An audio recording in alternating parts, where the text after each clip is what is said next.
চৈতন্য মহাপ্রভুর জন্মের আগেও এই বাংলা ছিল কালী ক্ষেত্র। দশ মহাবিদ্যা সহ উগ্র চণ্ডীর পুজো এই বাংলায় হতো, তাহলে সেই বাংলায় আজকে উগ্র কালীর পুজো কেন কমে গেছে?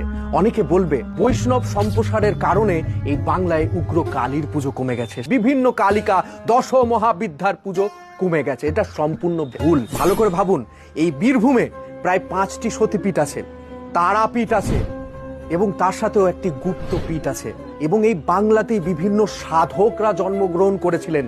বাংলাতেই তন্ত্রবিদ্যার যে প্রভাব ছিল সেটা ধীরে ধীরে কমে গেছে। তার প্রথম কারণ একটাই, মানুষ দুর্বল হয়ে গেছে।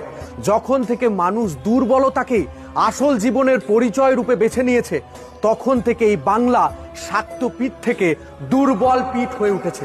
আর সেই বাংলাকে আবার শাক্তপীঠ করতে গেলে বলতে হবে ওম করাল বদনং ঘোরং মুক্ত কেশিং চতুর্ভুজম কালিকাং দক্ষিণাং দিব্যাং মুন্ডমালা বিভূষিতম সত্য ছিন্ন শির খার্গ বামার্ধোত্তরাং ভুজম অভয়ং বরদং চৈব দক্ষিণার্ধ পানিকম মহামেঘা প্রভং শ্যামং তথা চৈব দিগম্বরিম কণ্ঠাবশমণ্ডালি গলধূতির চর্চিতম।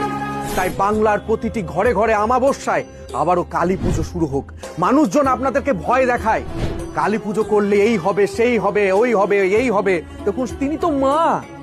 সেই মাকে যদি আমরা পুজো না করি, আর সেই পুজো না করার ফলে যদি আমরা ভয় পাই, তাহলে কোনো মতে আমরা নিজেরা সাহসী হয়ে উঠতে পারবো না।